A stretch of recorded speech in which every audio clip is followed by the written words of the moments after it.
Hey Verónica, te saludo ya sin las prisas, Sí. ¿cómo estás? Muy bien y encantada además de compartir ahora este espacio contigo en un día histórico para nuestro país y sobre todo tener también como invitada a una querida amiga y colega nuestra también. Edna, ¿cómo estás? Pues también muy contenta de verlos, emocionada Sí, de la jornada y sí, poder estar transmitiendo en vivo. sí, por Oye, pues es supuesto. Sí, emocionante. Hemos tenido en el arranque de la jornada lo habitual en estos casos, es decir, retrasos en la instalación sí, de casillas. Lo así normal, es. efectivamente, es que con tanto papeleo, con Sí. tantos temas, arranquen. Pero bueno, hasta ahora ha sido la nota dominante, lo cual es, debo decir, una buena noticia. Viniendo hacia este lugar, hoy estamos transmitiendo ni más ni menos que desde el Instituto Nacional Electoral, en el marco de esta transmisión especial, veía colas importantes. Sí. O sea, la gente está yendo a votar. Ciertamente en el inicio del día se notaban estas aglomeraciones, cierta impaciencia, pero se irá deshogando a lo largo del día. Verónica. Sí, así es. Lo que me parece digno de destacar es que lo que estamos oyendo, como tú decías, eran términos a lo mejor de retrasos en la instalación de casillas. Hasta el momento no hemos oído de incidentes justamente no de violencia o cosas así que lamentar. Me parece que ojalá que el deseo es de que toda la jornada se desarrolle así y que hagamos uso de este derecho, de este privilegio que tenemos de salir a votar. Entonces no duden en hacerlo y la verdad que lo que acaba de también decir Lorenzo Córdoba de la cantidad de gente que está participando entre ciudadanos que forman parte de las casillas, los representantes de los partidos, los observadores nacionales e internacionales, digo, es una verdadera movilización y fiesta democrática. ¿Tú crees, Edna, empecemos la conversación por ahí, que estos pronósticos que han hecho, incluso la autoridad electoral se ha mostrado muy optimista de que podríamos llegar a una participación histórica? O sea, hablar de un 70% de participación en un país que tradicionalmente vota entre los 60 bajos. En fin, ¿tú crees que la participación se va a reflejar hoy en el... Pues bueno, a mí me encantaría que tuviéramos esos niveles de participación, Leonardo. Hemos ya tenido algunos indicadores y tú mismo me los has hecho notar. La audiencia en los debates fue enorme. O sea, sí hay interés por este proceso electoral. También hay muchas elecciones concurrentes, la hacen muy particular y a mí me gustaría conocer al final de la jornada que tuvimos una alta participación. Me parecería pues un indicador de que sí creemos en la democracia. Nos quejamos mucho de ella, pero al final sí estamos asumiendo que con nuestro voto podemos cambiar cosas. Así es. Me parece de la mayor importancia. Desde luego, desde luego, y sobre todo lo que dices tú, estas elecciones concurrentes normalmente tienden justamente a atraer la participación de la ciudadanía. Eso puede ser un indicador y ojalá que exactamente rompamos récord de participación porque yo creo que justamente no hay, incluso ¿no? contra las quejas y contra las insatisfacciones, pues no hay mejor antídoto que pues justamente seguir participando y salir es a el votar, momento, ¿no? Vero, que Exacto. nos toca hacer las cuentas. Exacto, exacto. Y que tenemos entonces el momento privilegiado para el ciudadano, donde podemos castigar en un ejercicio retrospectivo o podemos poner nuestra esperanza en un proyecto que se nos han venido presentando a lo largo de las campañas en un ejercicio prospectivo. Entonces se conjugan distintos elementos que al final nos llevan a cruzar la boleta por algún candidato. Yo estoy seguro que tendremos efectivamente una jornada participativa, veremos efectivamente el porcentaje. Pero hay un tema importante, Edna, Verónica, que creo que vale la pena que en una jornada como hoy pongamos sobre la mesa. Hace unos meses, y tú leías artículos en prensa, y por supuesto comentamos ampliamente en el espacio Incursionando los datos del Latinobarómetro, decían, a ver, la gente está indignada, la gente está molesta, y esto es una especie de sentimiento planetario, y está cansada de la democracia. Y yo digo, bueno, a un año vista veo que la gente está entusiasmada con la posibilidad de votar. Dos, a diferencia de otros procesos electorales, creo que la gente tiene esperanza, cada quien vota por quien quiera y en las condiciones que quiera, pero noto que México como país apuesta, ante la situación que hoy tenemos, a que los temas se resuelvan vía democrática. Yo no sé si ha cambiado tanto el termómetro, el barómetro del ambiente social o no, pero sí veo hoy una prueba de que la gente que hace un año decíamos todo el mundo está absolutamente desmovilizado con la democracia, hoy veo, Edna, otra actitud. Pues me parece que hay ambivalencia. O sea, creo que la democracia sí nos ha dejado cosas a deber. La democracia mexicana en principio, hay temas fundamentales que no podemos resolver, pero por otro lado sí le estamos apostando a la vía del voto como un mecanismo de cambio. Me parece muy importante, Leonardo. Así es. Si se confirma una participación del más del 65%, yo creo que es un dato para celebrar. Porque entonces pues estamos votando con el medio que tenemos a nuestras manos. Estamos usando nuestro derecho a la voz, lo hemos venido haciendo en esta campaña, y pues ahora el voto. No, y estaríamos votando exactamente por esta vía pacífica, ¿no? Democrática, de manifestar desacuerdo o acuerdo, como tú decías, ¿no? De hacer las cuentas y de manera retrospectiva, digamos, castigar o premiar o ver hacia adelante con algún proyecto que ahora te convenza, ¿no? Estos movimientos anulistas, o sea, quienes propugnaban por anular el voto, pues no tuvieron un foro, no tuvieron un espacio en esta elección. Totalmente. Entonces, hay efectivamente entusiasmo y bueno, la idea de que la democracia puede ser una vía, ¿no?, de salida para la gente. Bueno, vayamos a las especificidades de esta democracia. Es la primera vez que tenemos un candidato independiente. ¿Crees tú que sí abrió una nueva vía o es nada más de lo mismo? Mira, yo creo que tenemos candidatos independientes que valen mucho la pena, que hay que seguirle la pista en su carrera política, y estoy pensando de manera particular en Pedro Kumamoto. O sea, creo que hubo candidaturas verdaderamente ciudadanas, que vienen de ciudadanos convencidos de que hay que tomar el poder para cambiarlo. Pero han sido los menos, ¿no? Sí, a nivel presidencial como que nos quedaron a deber, ¿no? Eso es lo que a mí me gusta de las candidaturas independientes. O sea, estos ciudadanos que creen que pueden tomar el poder y que es la manera para cambiar el país. Que existen distintos vehículos. Yo que trabajo en una organización de sociedad civil, sé que hay distintos vehículos, pero hay algunos que creen que hay que tomar el poder y estar abierta la ruta de las candidaturas independientes. Las otras candidaturas independientes, pues es gente más que proviene de otro partido político, que no encontraron un espacio en sus propias agrupaciones políticas y que por lo tanto se fueron por la vía independiente, pero trae una lógica más partidista, mucho más, en sus antecedentes, en su manera de ver las cosas. Creo que tuvimos las dos, Leonardo.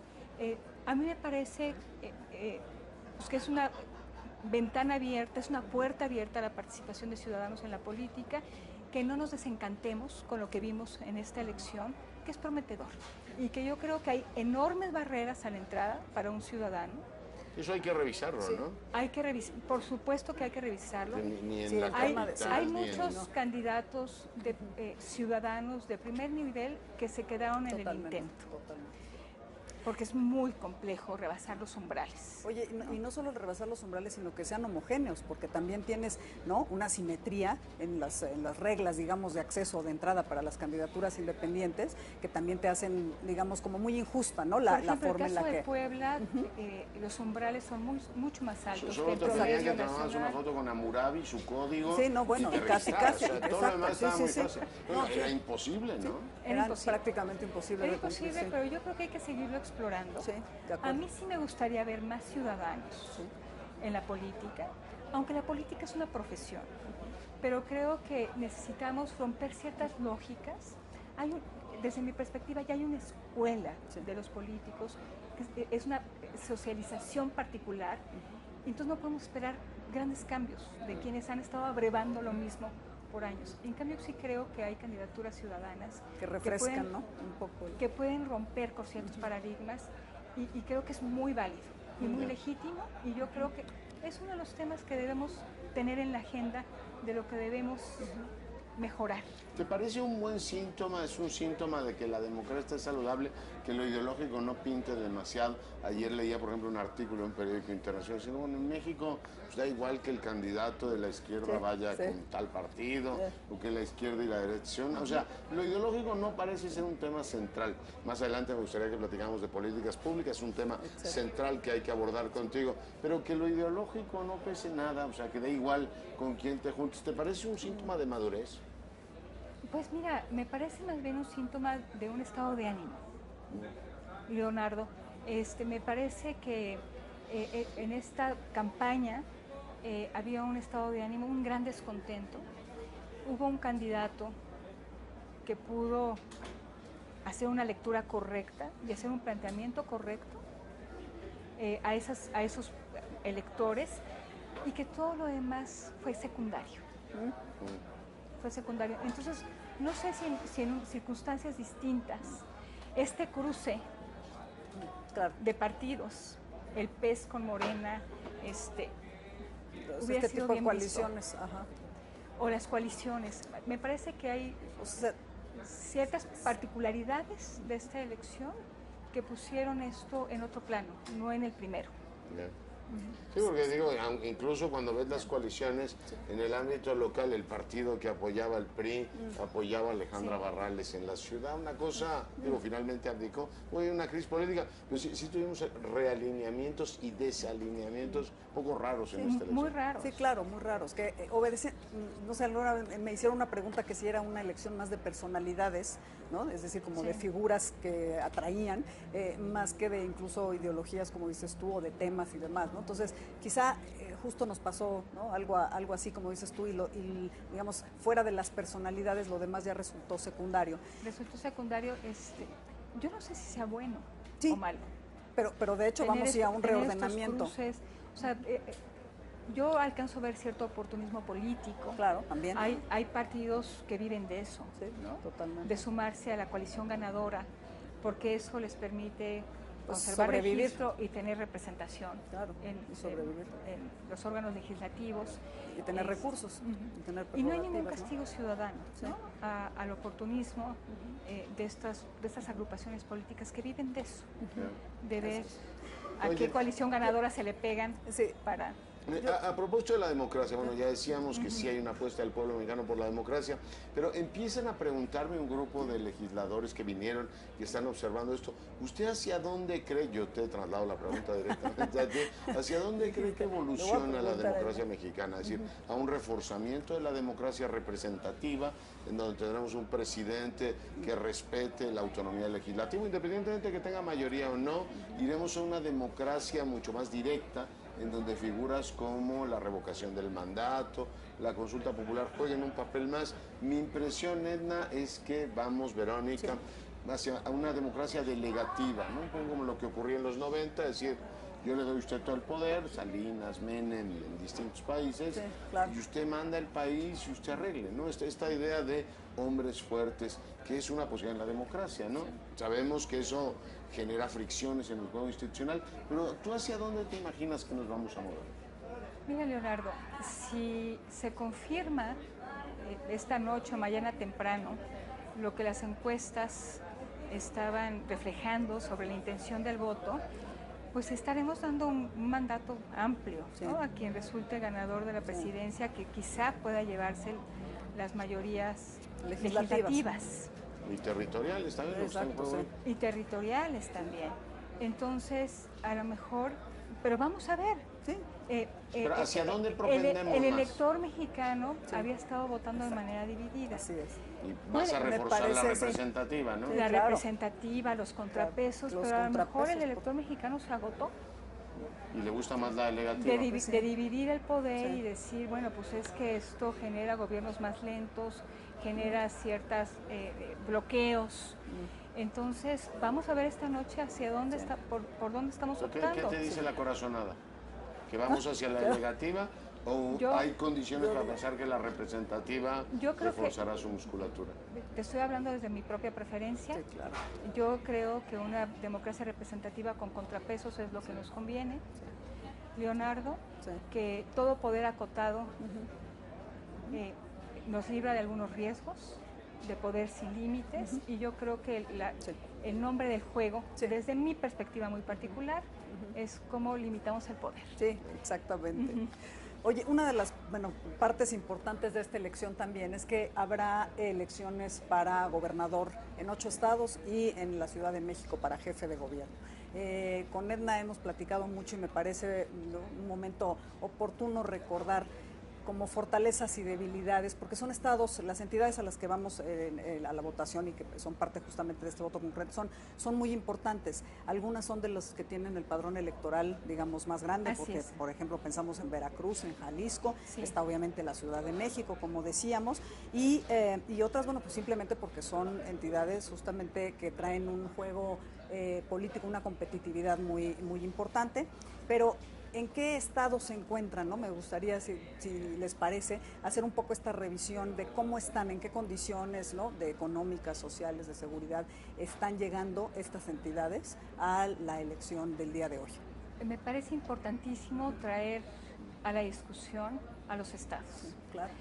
Solemos pensar que el presidente va a arreglar los problemas del país, todos. pero ya se nos ha olvidado que llevamos un proceso ya largo de descentralización y fragmentación del poder. Tenemos muchos polos de decisión en este país, de decisión, de ejercicio del gasto. Entonces, cualquier política pública exitosa, pues ya no solo depende del buen juicio político y técnico del presidente, depende de una multiplicidad de actores y los gobernadores son clave.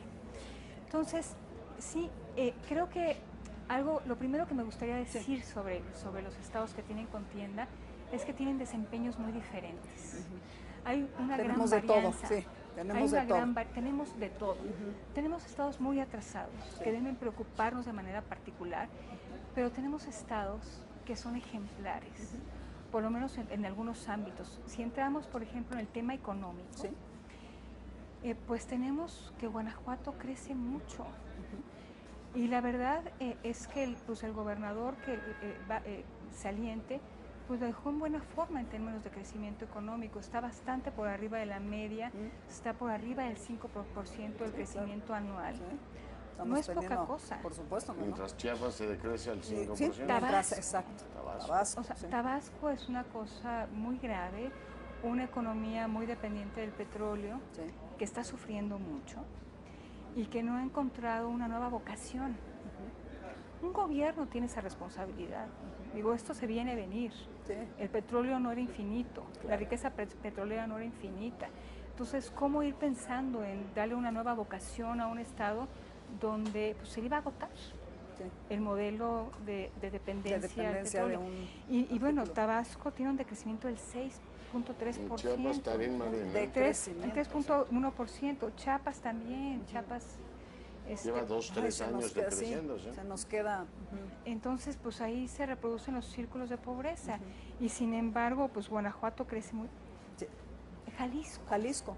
Exactamente. Muy bien Jalisco, ¿no? En términos económicos. Morelos. La Ciudad de México, pues está en el promedio, arribita del promedio nacional, no está mal.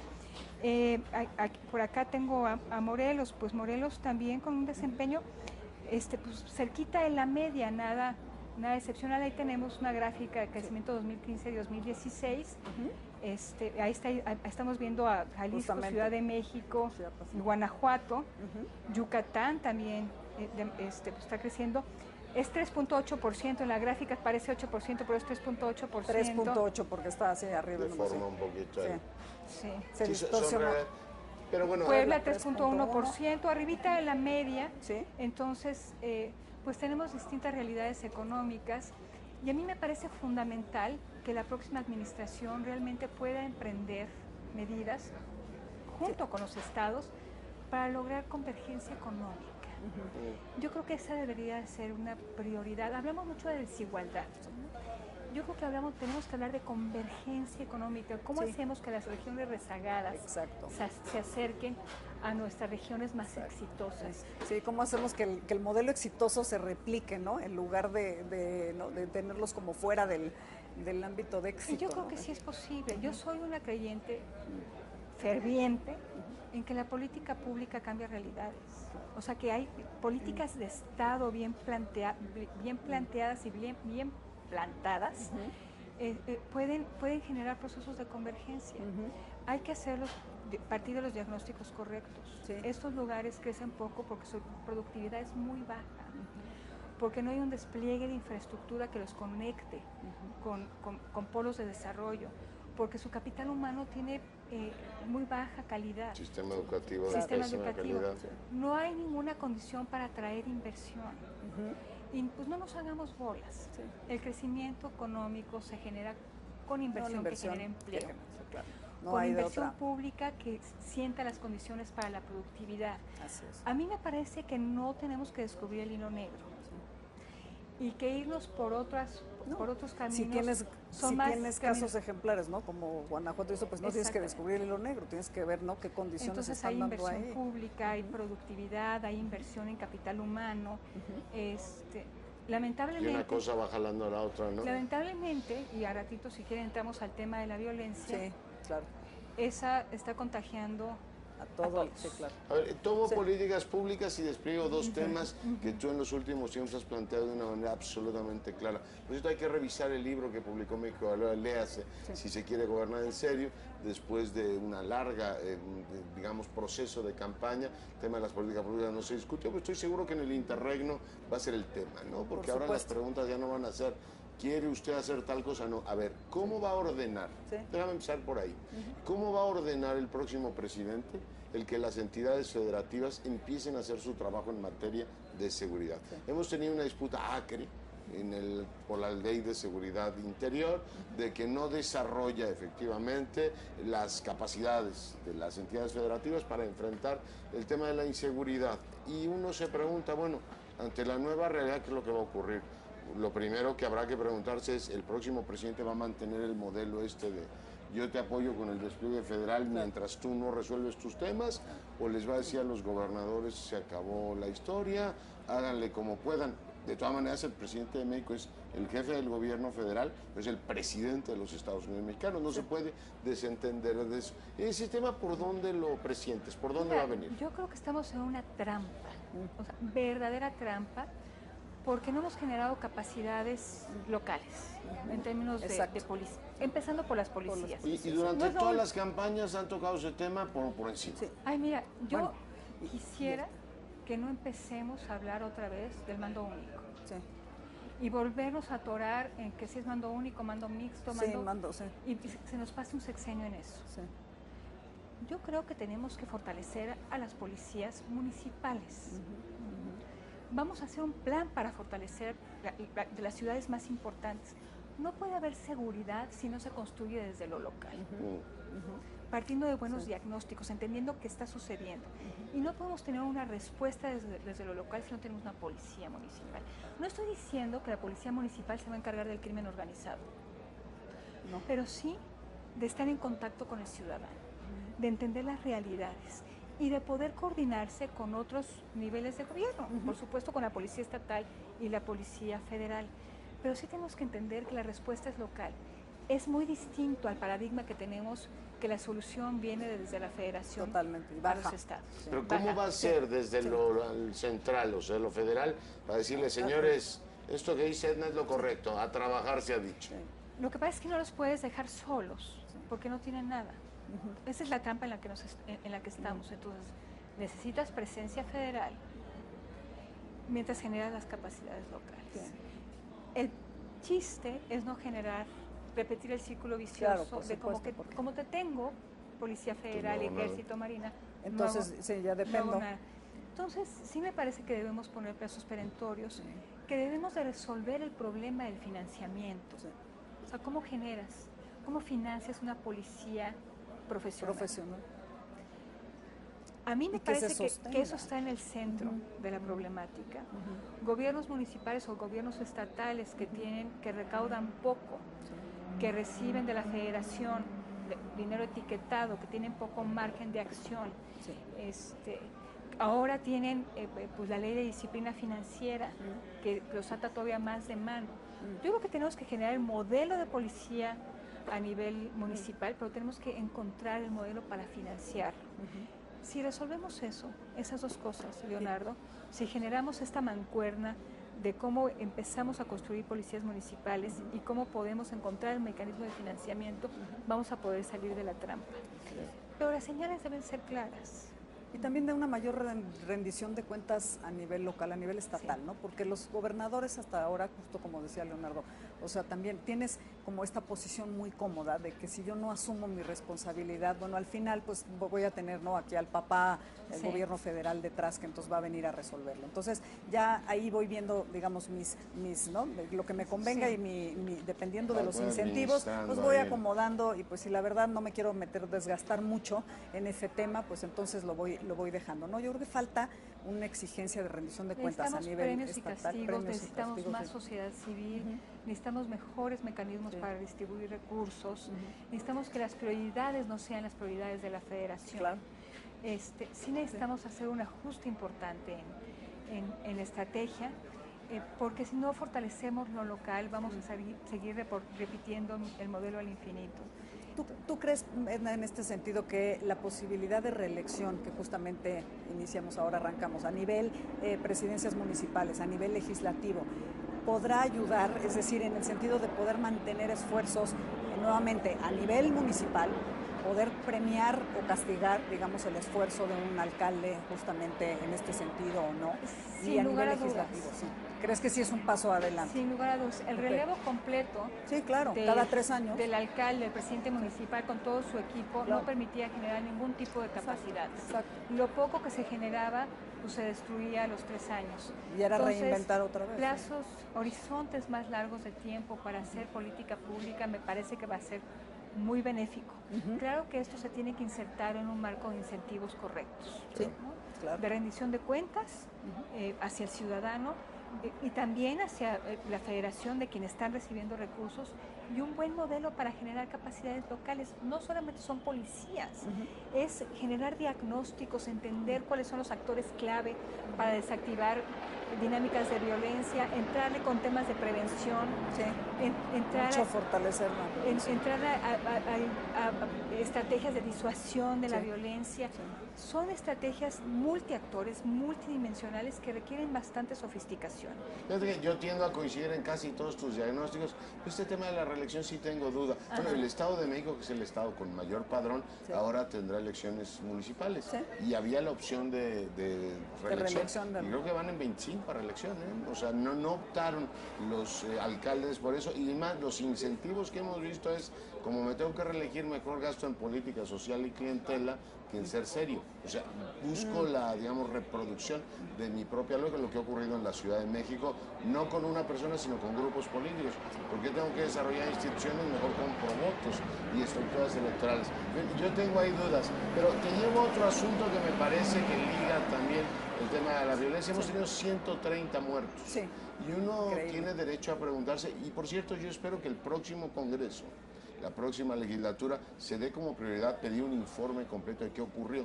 Esto que estén matando a candidatos, coordinadores de campaña, y todos lo demos como una especie de parte del paisaje, me parece preocupante. Pero voy directamente a la pregunta, y es, buena parte de lo que está ocurriendo es o grupos criminales que quieren controlar el territorio, entonces va a ser mi candidato, lo cual es gravísimo, o un pleito económico por decir, este señor no me conviene porque entonces me quita el negocio. La edificación de obra pública es un tema que tú has tratado. A mi juicio está en el corazón de uno de los graves problemas de la democracia mexicana, que cueste tanto dinero y que los cargos públicos no estén pensando en edificación de instituciones y un cambio de régimen, sino en decir, pues como Edna me apoyó, ahora le tengo que dar contratos a Edna.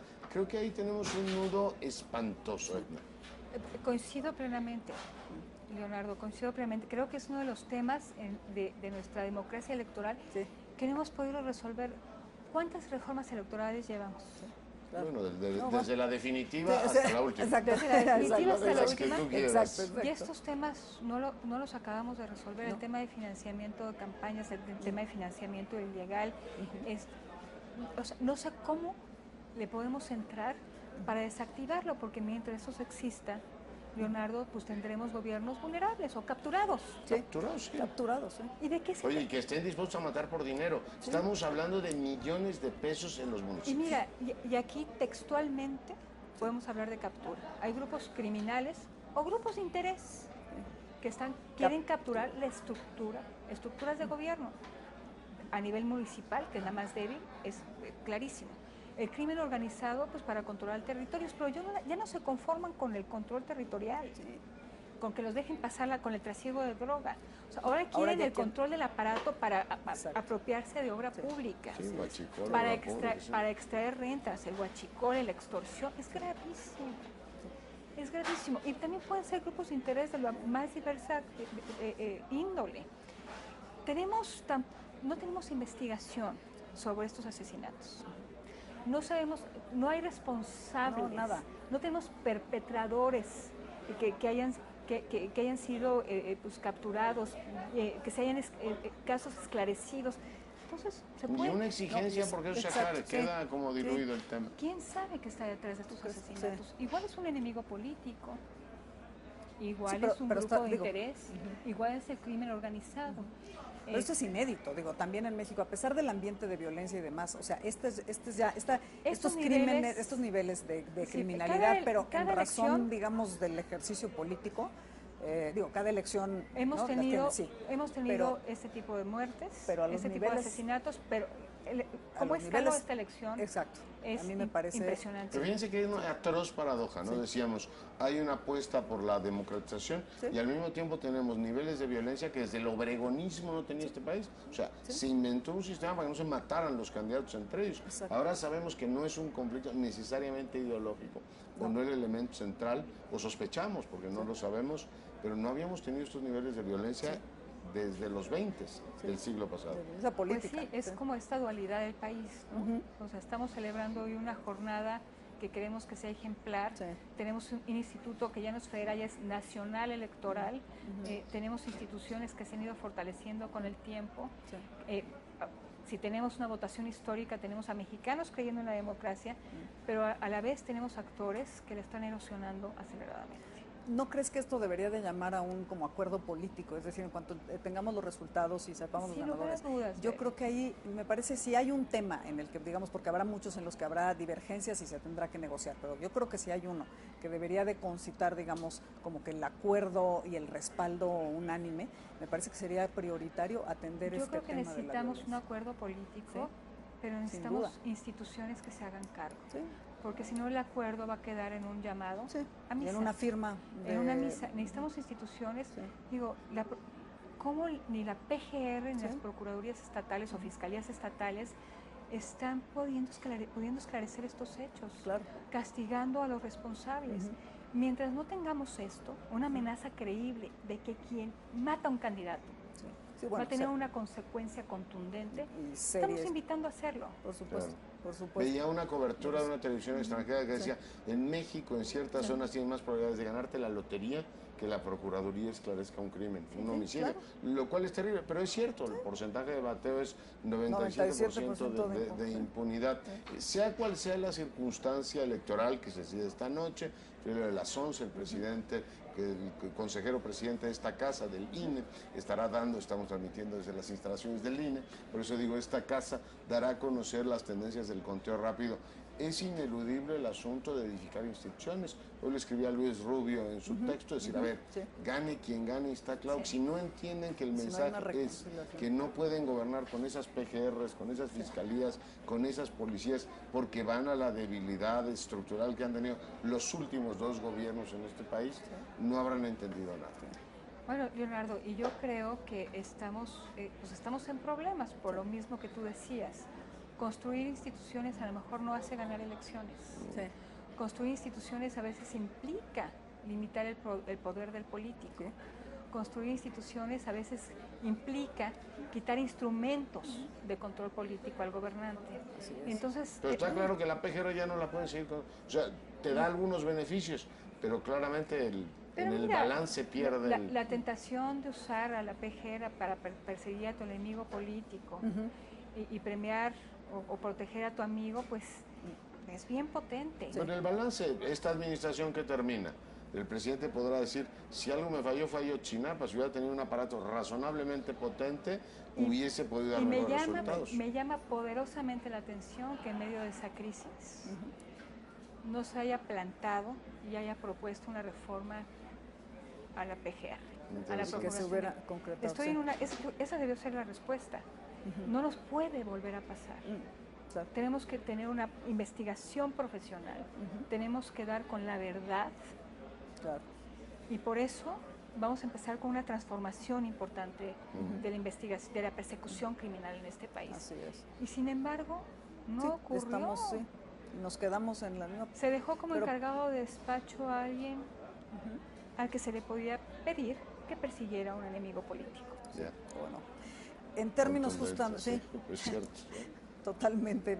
Y además, pues mientras no tomemos acción exactamente, no pasaremos al siguiente estadio, efectivamente.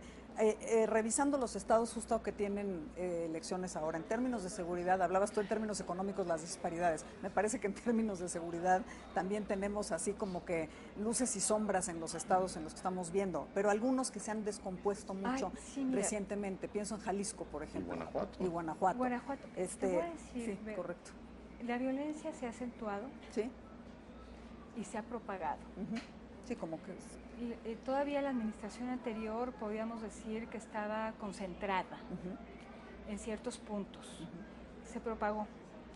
Mira, aquí traigo algunos datos, no sé si vayan a poder transmitirlos, claro. Pero a verlos. Tabasco tuvo un incremento. Sí. Mira, ya están, en la tasa de delitos de homicidio del 197%. Okay, mira, no prestamos atención en Tabasco, pero se está descomponiendo de manera acelerada.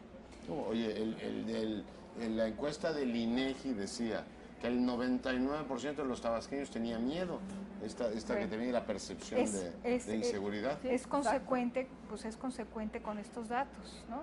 Veracruz tuvo... es como morir 3 veces, ¿no? Es decir, ya teníamos una realidad mala, se le triplica. ¡Qué horror! Veracruz, 63%. Puebla tuvo un incremento de 51%. La Ciudad de México, de 41%. Sí. Estamos hablando de datos bien graves. Tenemos que... Morelos sí lo redujo, pero sigue estando entre los 10 estados más violentos. Sigue estando entre los estados más violentos. Sí,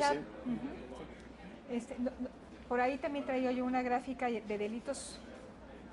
A ver si podemos ver la siguiente gráfica. Por cada 100,000 habitantes. De delitos por cada 100,000 habitantes.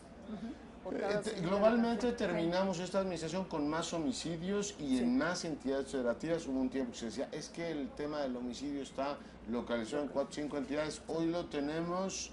Bueno, pues disperso en muchas más. Jalisco, que tiene pues un buen desempeño económico, es un estado pujante. Guanajuato, ni qué decir. Se está descomponiendo en términos de inseguridad, no solamente homicidios, el huachicoleo. Entonces, tremendo Puebla, sí. Esos estados que habían tenido una proyección económica pues notable, están conviviendo o coexistiendo con fenómenos de violencia muy complejos. Entonces, pues sería muy importante acotar el fenómeno de la violencia, encontrar manera de reducir homicidios para que estos estados que son nuestras estrellas en el firmamento, pues no padezcan y no dejen de serlo por este motivo. Y además el reto es importante porque también contradice un poco digamos, hay cierta teoría o cierta explicación de las cosas digamos, de la criminalización de la pobreza, es decir, de que los estados pobres serían los estados que tuvieran mayor incidencia de violencia. Lo que estamos viendo es que no es efectivamente, o por lo menos no es una de las causas. Esto es multifactorial. Totalmente. Y hay que atacarlo, exacto, como dices tú, incluso en los estados que económicamente son las estrellas. La falta de acceso a oportunidades, educación, es un factor de riesgo. De acuerdo. Es un factor de riesgo que si no se combina con otros factores de riesgo no te tiene por qué dar una conducta delictiva. Claro. Entonces, yo creo que están a tiempo esos estados de ensayar con políticas que no solamente sea la reacción. O sea, ¿quién está reclutando el crimen organizado? ¿Por qué los está reclutando el crimen organizado? ¿Y qué se podría hacer con esa población de jóvenes para ofrecerles una vía distinta al crimen? Digo, yo creo que sí tenemos un abanico de opciones de política pública que no se han ensayado, que no se han intentado. Y yo creo que un buen gobernante, si llega comprometido con el objetivo de abatir la violencia, pues tiene que adoptarlos, tiene que considerarlos.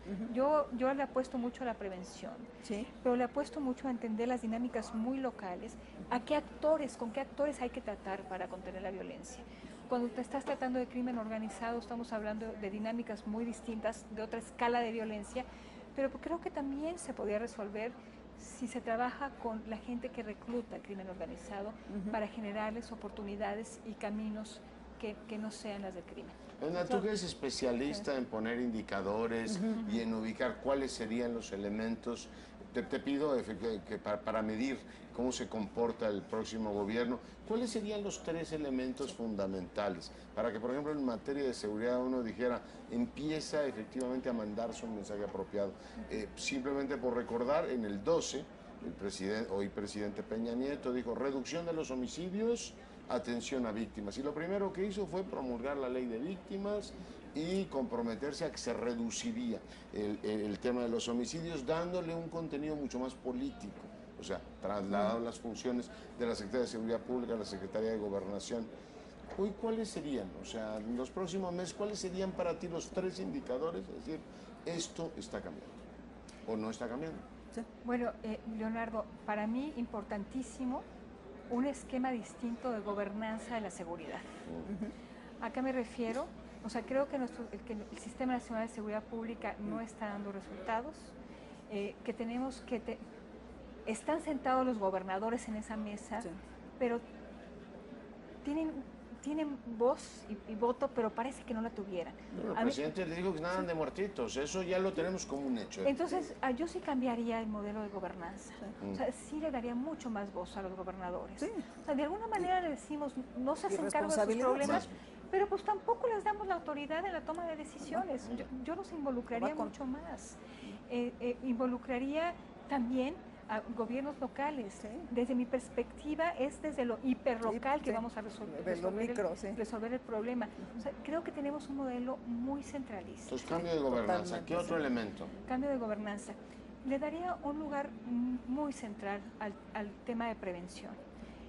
Sé que se entiende que el tema de prevención tiene efectos en el mediano y largo plazo, pero no necesariamente. Yo sí identificaría a poblaciones vulnerables y trabajaría con ellas desde el día 1.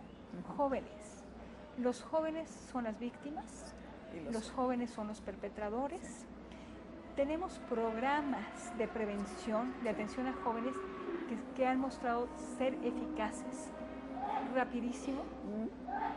Una beca, un empleo, actividades alternativas. Yo sí trabajaría con poblaciones vulnerables. Fundamental, generar policías profesionales. Ya. Este país. Bueno, ¿cuál sería el nivel de policías federales? Sí. O sea, ¿a qué nivel debería llegar la policía federal? Nos quejamos mucho que nuestra policía estatal y municipal es muy débil, pero pues les llegan los recursos a cuentagotas. Lo que le hemos invertido a nuestras instituciones federales, la mayor parte de los recursos. No hay comparación en el dinero que se le invierte al ejército, a la marina, que lo que le llega a las policías. Hay una asimetría brutal. Por lo tanto, tenemos resultados asimétricos. Claro. No quiero decir que debemos descobijar a nuestro ejército y a nuestra marina, pero sí encontrar recursos en suficiencia. Y si queremos que dejen de hacer esas funciones, tienes que reequilibrarla. Sí. Ahorita, de verdad, hay un desequilibrio, un desbalance que explica el desbalance que tenemos a la hora de tenerlos en el terreno. Policías municipales y policías estatales, pocas capacidades. ¿El indicador rey debería ser reducción de homicidios nuevamente? Sí, porque creo que el objetivo primario del Estado es la preservación de la vida. Yeah. Sí, de acuerdo, y la seguridad, sí. Porque creo que si el Estado es capaz de salvar vidas, está cumpliendo está cumpliendo con su obligación primaria. Sí. Está cumpliendo con su obligación primaria, pero además está generando las capacidades para que después otros delitos los pueda contener sin problemas. Y nuevamente, y volvemos al tema también de lo local. Lo que no puedes tener es nuevamente gobernadores como la decena o más que hemos tenido en las últimas fechas, que simplemente pues se llevan absolutamente todo el dinero, pues por alguna razón también no le llega a las policías locales, ¿verdad? Porque pues tenemos personajes Ahora, un tema un tanto paradójico es que la administración que concluye planteó desde el día 1 que se iba a medir su efectividad en temas de seguridad y violencia por reducción de homicidios, y sin embargo no tuvo una estrategia de reducción de homicidios.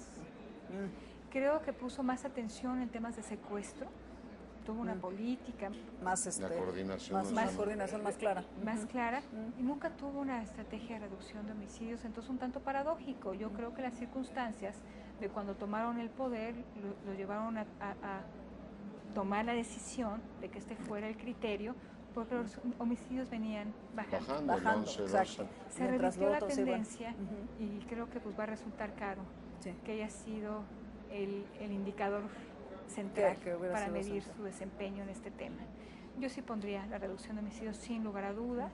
Nosotros en México Evalúa hemos trabajado en una campaña de reducción de homicidios y tenemos propuestas de política pública para hacerlo. Eso sin duda. Es posible. En otros lugares se ha logrado. Claro, el tema porque también fue un tema que se debatió al inicio y hubo cambios en esta administración, pero ha venido como reciclándose. El tema de dónde pones si la Secretaría de Seguridad Pública debe de tener ese rango o debe de, digamos, ¿no?, entrar dentro de las facultades de la Secretaría de Gobernación, si la quitas, la pones, la sacas, etcétera. ¿Cuál sería, digamos, ya después de todos estos intentos fallidos, cuál debería de ser entonces, digamos, una estrategia Yo mejor? creo que al haberla integrado con la Secretaría de Gobernación se generaron muchos problemas, desde duplicidad de funciones, fue una integración muy no acabada. O sea, se juntaron, entonces teníamos un subsecretario de Gobernación, de prevención, pero teníamos en el secretariado el Sistema Nacional de Seguridad Pública, alguien que se cargara también de la prevención. O sea, teníamos mucha duplicidad de funciones, pero además de que fue una integración mal lograda, creo que se politizó. Sí, claro. Dejamos en manos del secretario de Gobernación el tema de seguridad y mi impresión Muchísimos más, además. es que no le importó mucho. Yo volvería a separar la Secretaría de Seguridad Pública, generaría contrapesos, eso sí, al secretario de Seguridad Pública, que se convirtió en un secretario muy poderoso en la administración de Calderón. Tienes estos... Pensaría no, de Calderón. Sí, como secretaría, sí, como secretario, sí. O sea, creo que lo que pasó ahí es que casi se convirtió en un poder autónomo. Sí. ¿no? Y entonces vino, digamos, como el efecto, ¿no?, contrario. Para remediarlo vino esta integración. Entonces, si se decide volverla a separar, sí generaría contrapesos. Nos quedan unos minutos y hay dos temas que creo que es muy importante desarrollar. Uno, pues supongo que todo este periodo de larguísimo interregno que tenemos, o sea, hoy votaremos y el 1 de diciembre tomará posesión el próximo presidente. Te da particularidades, algunas pueden ser buenas. Por ejemplo, es buen espacio para discutir políticas públicas, es decir, lo que no entró en campañas, porque se dedicaron, a hacer lo que tenían que hacer, finalmente les dio resultado. Pero es un buen tiempo para hablar de políticas públicas. Es el tiempo para hablar de políticas públicas, porque pues si queremos esperar a que estén sentados los secretarios en su silla y para empezar a pensar, a imaginarse su política pública, pues la llevamos de pierde. Yo creo que es el momento, ojalá y que haya mucha disposición de el candidato que gane en esta jornada a sentarse, a escuchar propuestas, toca traducir lo que han conocido en campaña, en política pública. Creo que se necesitan grandes traductores, técnicos. Sí, como para aterrizar y te digo la segunda, se desmoviliza la sociedad civil, que ha tenido un papel muy importante en esta campaña, o a partir de ahora viene su tiempo. Pues en México Evalúa estamos muy preparados, Leonardo, para empezar a platicar con los equipos. Es un momento precioso para las organizaciones de sociedad civil, porque los temas en que llevamos pensando, es el momento de poder influir en las agendas, en las visiones, en los diagnósticos. Pueden ser potencialmente más receptivos los equipos, ¿no? Es el momento. Es un momento clave. Es el momento clave. Entonces, vamos a estar trabajando a todo lo que da. En los temas en que hemos trabajado a profundidad, creemos que tenemos cosas que aportar. Por supuesto. México Evalúa y nuestros colegas que hacen los think tanks que generan política pública, esperamos receptividad por parte de los candidatos. No tenemos tiempo para curvas de aprendizaje. Espero que sea una transición ordenada, que haya disposición del equipo saliente también a la colaboración. No quiero imaginar lo que puede implicar vacíos de poder. Claro, por supuesto, ¿no? conflictos en temas como el de la seguridad. Postelectorales, sí, no, bueno. Y eso a nivel no solo federal, sino es un tiempo justamente también para llegar con los estados, ¿no? Y nada más para recordarle justamente a nuestro auditorio, porque además de las elecciones federales, tenemos elecciones para jefe de gobierno en la Ciudad de México y para gobernador en Chiapas, Jalisco, Morelos, Puebla, Tabasco, Yucatán, Guanajuato y Veracruz. O sea que mucho trabajo pendiente y además en estados clave para este país. Así es, pues ha sido efectivamente un privilegio estar mañana, casi mediodía, contigo, Edna, compartiendo contigo las reflexiones sobre lo que viene. Y bueno, yo estoy casi seguro que el interregno dará efectivamente un espacio para que profundicemos en distintos temas. Qué van a hacer o qué tipo de relación van a tener con el Poder Judicial, construcción de instituciones en los distintos temas. A mí me sigue particularmente llamando la atención y espero que retomen esto.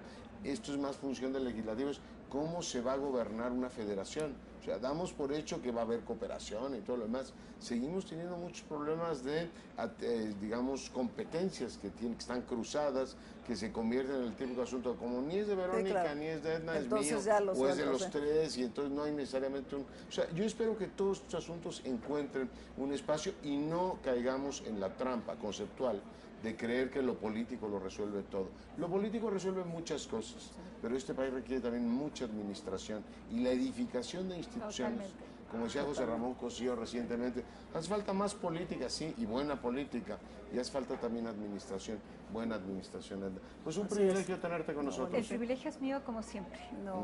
Gracias, Edna, por acompañarnos y además un gusto, Leonardo, estar este mediodía.